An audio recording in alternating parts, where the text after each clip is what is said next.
ለምን ተገፋው ያላችሁ ሰዎች እንኳን ተገፋችሁ። ወደ ዳር ወጣችሁ። ወደ ዳር ለምን ወጣው ያላችሁ ሰዎች እንኳን ወደ ዳር ወጣችሁ። እንዴት አትጠላም? እንዴት አትሰደብም? የውርደት መጨረሻ ክብር ነው። ያንተ ውርደት የሚያልቀው በክብር ነው። በውርደት የጀመርከው ምዕራፍ በክብር ያልቃል። በለቅሶ የጀመርከው ምዕራፍ በሳቅ ይዘጋል። በሐዘን የጀመርከው ምዕራፍ በደስታ ይዘጋል። በባዶነት የጀመርከው መንገድ በሙላት ያልቃል።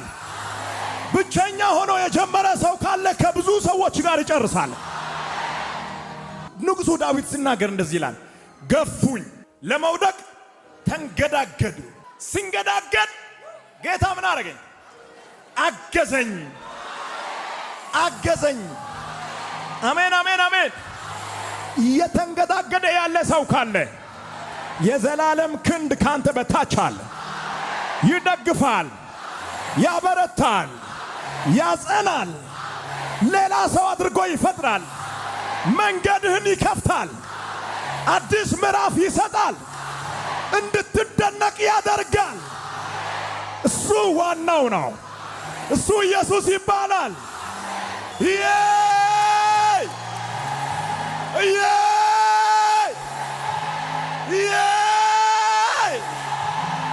ነብዩ በሚያገለግልበት ቸርች ውስጥ የሆነ ነገር ካልተመቸ ነብዩ እንትና ጋር ትሄዳል።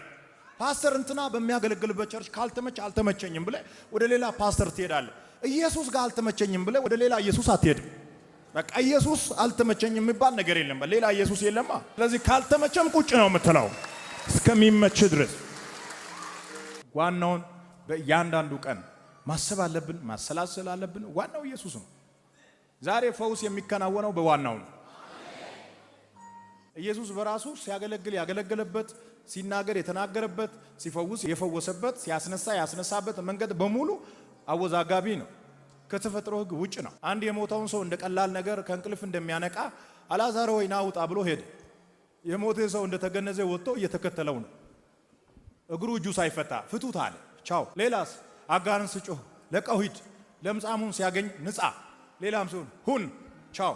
ልጅ ታሞ ሊሞት ነው፣ ልጅ በህይወት አለ ቻው።